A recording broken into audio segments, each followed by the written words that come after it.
Visiting Japan?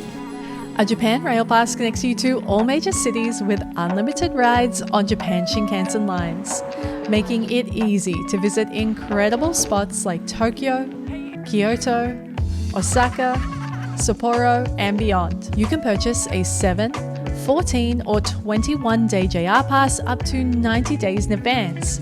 And Klook is the cheapest and best place to buy your passes online. So how does it work? Well, you purchase your JR Pass online with Klook up to 90 days before you intend to travel to Japan. And you'll receive an exchange order in the post in around 5 business days here in Australia. And you'll also receive a free Klook JR Pass digital guide via email, which includes step-by-step instructions and tips. Be sure to bring the exchange order with you to Japan, because once you arrive, you have 30 days to swap it for your JR Pass tickets. Simply head to an exchange office with your passport and the exchange order. Hand them both over to the staff and they'll take care of the rest.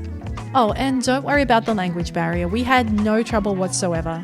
All the staff at each station we visited were so helpful, answering all our questions and helping us find our way. Now, you will need seat reservations before you board the Shinkansen. To do this, you can visit the ticket office in the train station or use one of the green reserved ticket machines, with easy-to-follow instructions available in English. Once you've got your JR Pass, be sure to hold onto it tightly and keep it safe, as it cannot be replaced if it is lost or damaged. The Shinkansen is easy to navigate, and once you're on board, you can sit back and relax with a delicious bento box and enjoy the journey. Book your JR Pass now and get ready to explore the best of Japan.